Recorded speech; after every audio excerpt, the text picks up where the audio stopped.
Monsieur Vincent Descoeur pour le groupe Les Républicains. Merci Madame la Présidente. Ma question s'adresse au ministre en charge des Solidarités. Monsieur le ministre, depuis plusieurs mois, les EHPAD, les établissements qui accueillent nos aînés, les personnes âgées dépendantes, sont confrontés à des difficultés de fonctionnement qui les fragilisent et font peser une menace sur leur avenir.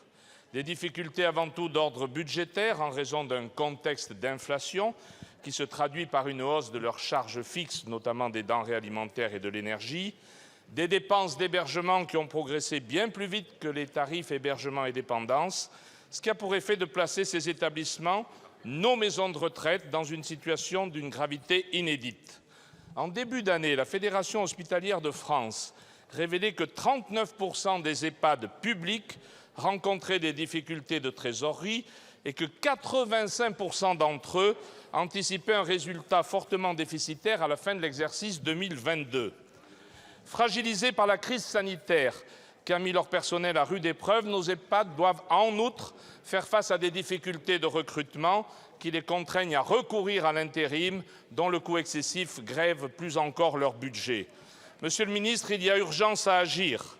Et si on veut éviter la multiplication des fermetures de lits ou pire encore de certains établissements qui risquent de se retrouver sous peu en cessation de paiement. Ces établissements ne peuvent pas attendre plusieurs mois encore la grande réforme du grand âge régulièrement annoncée et sans cesse reportée.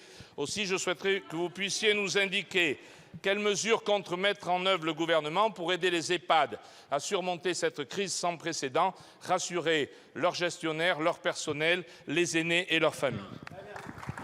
Je vous remercie, mon cher collègue. La parole est à Monsieur Jean-Christophe Combe, ministre des Solidarités, de l'Autonomie et des Personnes handicapées. Merci Madame la Présidente, Mesdames et Messieurs les députés. Monsieur le député Descoeur, vous faites état d'une situation dégradée de nos établissements pour personnes âgées depuis quelques mois. La réalité, c'est que l'État soutient massivement les EHPAD depuis plusieurs années maintenant. Je ne reviendrai pas sur l'ensemble des crédits qui ont été délégués pendant la crise sanitaire, la compensation des augmentations liées au Ségur de la santé, l'augmentation des effectifs d'infirmières de nuit, l'augmentation aussi des temps de médecins coordonnateurs dans ces établissements qui étaient nécessaires.